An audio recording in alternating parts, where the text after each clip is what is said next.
E aí, errado aqui. Se você quer deixar a sua pergunta para o próximo Errado Responde, não esquece de colocar a hashtag Errado Responde na frente e depois da sua pergunta, para eu saber que você quer que eu responda ela em um vídeo e não nos comentários mesmo. Lourenço Berger pretende falar sobre jeans. Jeans são criaturas paranormais ou sobrenaturais que estão presentes nas crenças pré-islâmicas e nas islâmicas também, e elas são meio que um intermediário entre seres humanos e anjos, e podem ser criaturas absurdamente bondosas e que ajudam os seres humanos, ou criaturas malignas de uma maneira absurda e extremamente perversa. Eu pretendo falar sobre elas ou quando eu for abordar crenças pré-islâmicas, o que talvez não leve tanto tempo assim, em relação a eu abordar o islamismo. Então, vai levar tempo ainda, porque eu tenho as religiões antigas para falar, né? Mitologia suméria, egípcia, acadiana talvez não, talvez eu só faça um vídeo ou outro sobre ela. Tem a mitologia babilônica, assíria, tem algumas outras ali, persa e tal. Zoroastrismo, acredito que vem antes.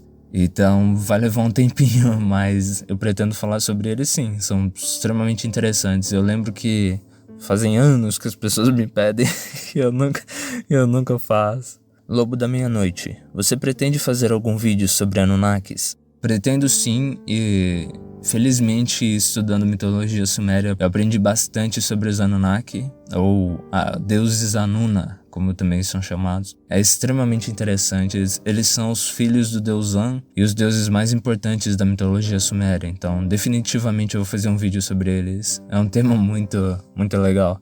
Talvez eu faça também um sobre os Igigi, que são uma outra classe de deuses. É que o problema é que eu estou estudando as tabuinhas traduzidas sumérias, que a grande maioria foi escrito em acadiano, só que com foco nas sumérias. Então muita coisa lá não está completa e está faltando muita coisa. Então o épico de Gilgamesh, por exemplo, lá ele é bem diferente dos posteriores e tal, da busca pela vida eterna e tudo mais. Então vai ficar com uma perspectiva baseada no que a gente tem ali. E talvez seja um pouco diferente de religiões posteriores da Mesopotâmia. Rafael Adriano. Cara, poderia me dizer, você acha que é possível ter uma mitologia africana no canal? Tipo a do San? Eu não sei se é adequado chamar as crenças do povo San de mitologia, porque se eu não me engano eles existem até hoje, né? Então, talvez o certo mesmo é chamar de religião. Mas com certeza, cara, povo San, Zulu, Bantu, até os Yorubás e tudo mais, seria legal fazer, só que vai levar um tempinho, como a maioria, porque eu planejo tudo que eu tenho que fazer no canal, então fica difícil eu pegar sugestões e modificar, porque eu preciso ter tudo controlado, quando eu vou poder gravar e editar e tudo mais.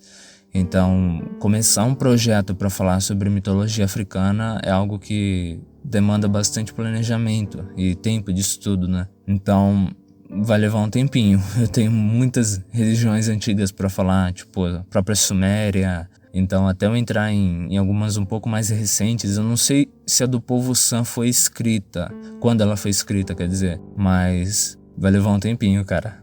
Aquiles Pereira. Você acredita que quando uma pessoa se transforma em lobisomem, ela mantém o controle? Tipo, em muitos relatos que eu escuto, o indivíduo possui total controle e consciência da transformação e de suas ações. Ok, geralmente quando uma pessoa se transforma em lobisomem, essa pessoa não tende a ser a melhor maçã do cesto, se é que você me entende. Ela não costuma ser uma pessoa muito boa.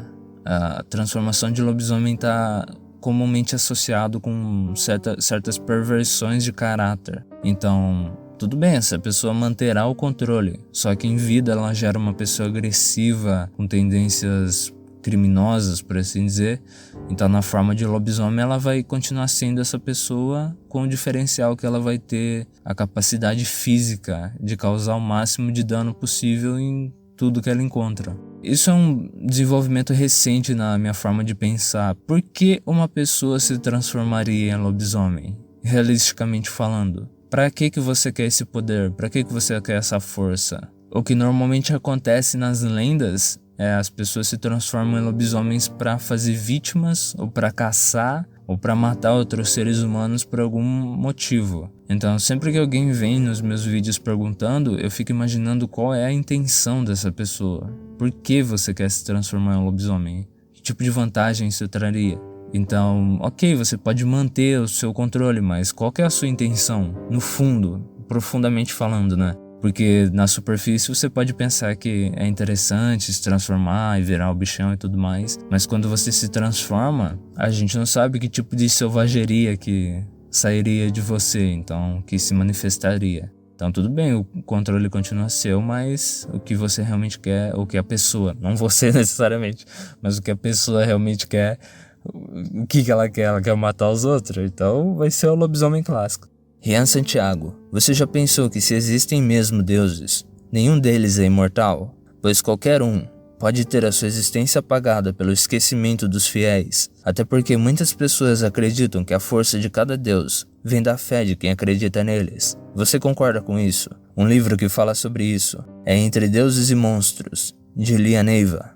Um outro livro que também fala bastante sobre isso é o Deuses Americanos, né? Eu não cheguei a ler o livro, pelo menos não inteiro. Eu li alguns pedaços, mas eu vi a série. Olha o trem de novo aí, ó.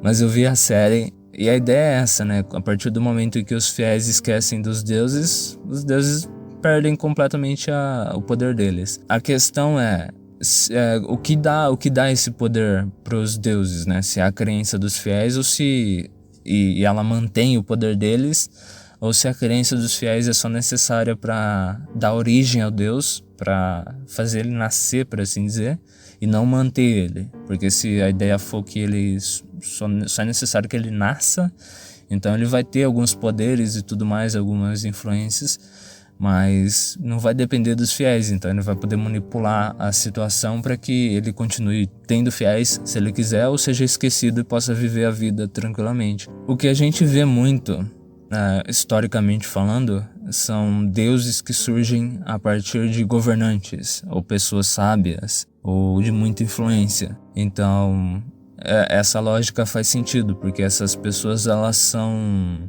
canonizadas, né, ou deificadas a partir do momento em que elas morrem. E aí começam a surgir várias histórias falando da vida delas e tudo mais. E a partir do momento que essas histórias são esquecidas ou modificadas ao ponto que a gente vê uma completa descaracterização do ser inicial, aí sim, aquele Deus foi esquecido e ele morre, né? Nesse caso em que ele é criado pelo povo. Kai, vale a pena ser um lobisomem? Acredito que depende muito de você, qual é a sua intenção. Se a sua intenção é simplesmente virar uma criatura e ser livre no mundo e tudo mais, eu acredito que não.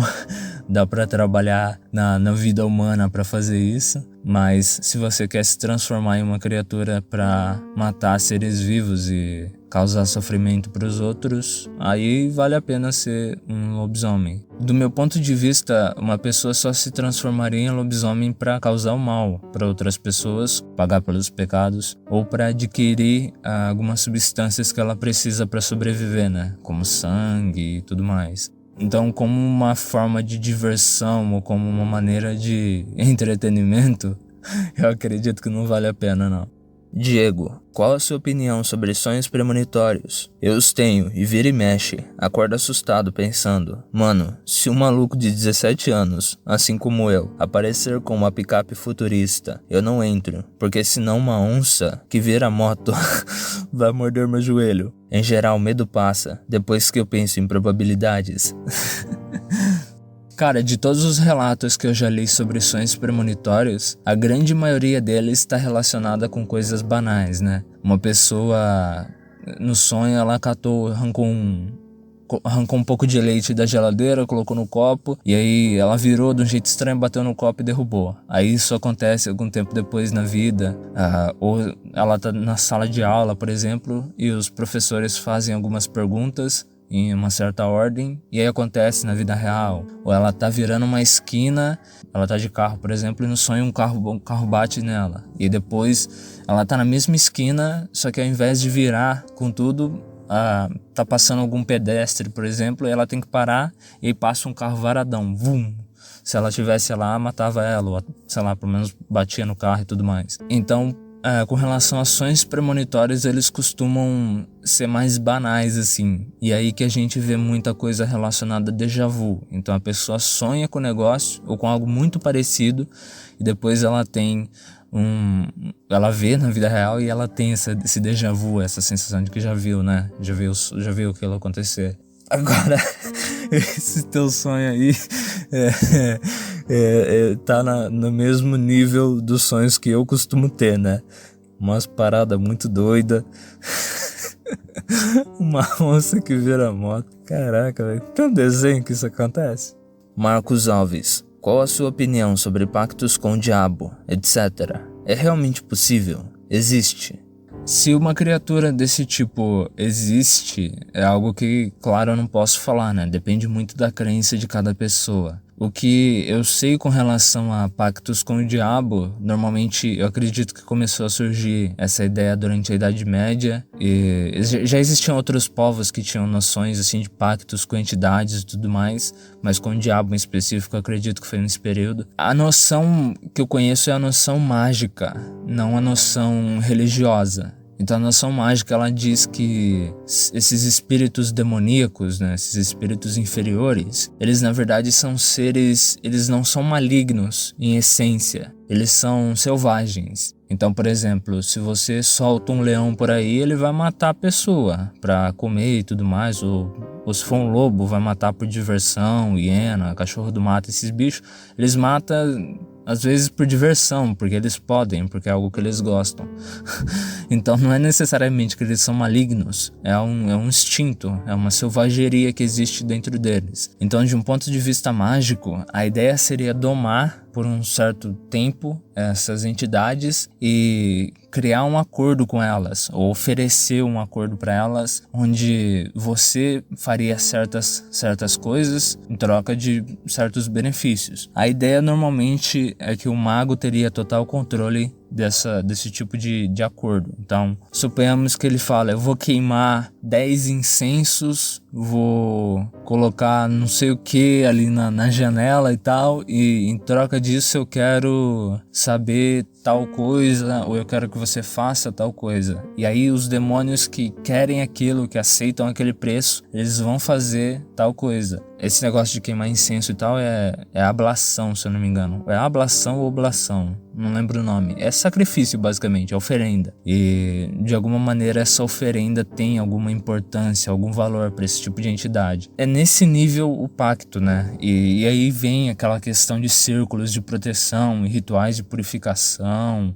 e selos para que a influência do demônio não se expanda muito, da entidade, né, do espírito não se expanda muito além do que ele foi contratado para fazer e tudo mais, e depois tem rituais de banimento para ele ir embora depois que ele fez tal coisa e tudo mais. Agora, de um ponto de vista religioso, eu imagino que o acordo seria realizado do mesmo jeito. A gente está falando de diabo enquanto entidade única, enquanto o opositor, o inimigo e tudo mais.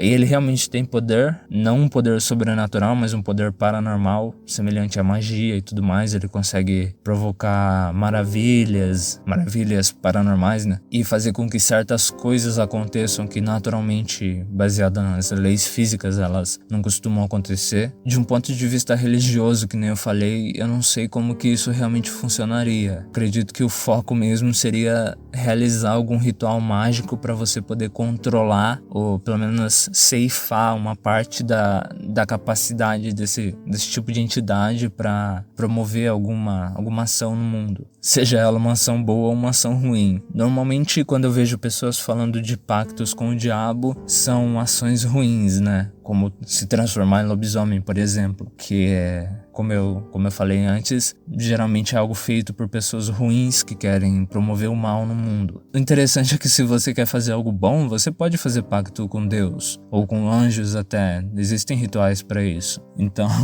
pessoas normalmente que querem fazer pactos com o diabo querem alguma vantagem única para elas em detrimento dos outros. Pelo menos essa é a interpretação que eu cheguei depois de muito tempo pesquisando sobre essas coisas e tal.